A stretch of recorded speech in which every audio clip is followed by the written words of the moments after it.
Tezlikni oshirmang. Bo'ldi. Qoidalarga rioya qiling. Jizzaxda Yanchli avtohalokatda ichki ishlar organi xodimi vafot etdi. Yo'l transport hodisasi 16-noyabr kun soat taxminan 22:15larda Sharof Rashidov tumani To'qchilik mahallasi hududida sodir bo'lgan.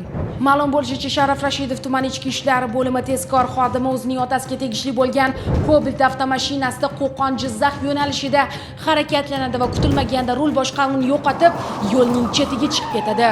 Natijada esa avtomashina ag'darilib ketgan. Shundan so'ng 23 yoshli haydovchi olgan tan jarohatlari sababli Respublika shoshilinch tibbiy yordam ilmiy markazining Jizzax viloyati filialini jonlantirish bo'limiga yotqizilgan. Ammo ming afsuski, ko'rsatilgan yordamlarga qaramasdan u 23-noyabr kuni vafot etdi. Hozirda mazkur yo'l transport hodisasi yuzasidan jinoyat ishi qo'zg'atilib, Sharof Rashidov tumani prokuraturasi tomonidan dastlabki tergov harakatlari olib borilmoqda. Qilayotgan qoidabuzarligingiz xuddi mana shunday tarzda ko'ngilsizlik bilan yakunlanmasin. Vaqtida ko'zlaringizni oching, umringizni, yoshligingizni tezlikka tikmang.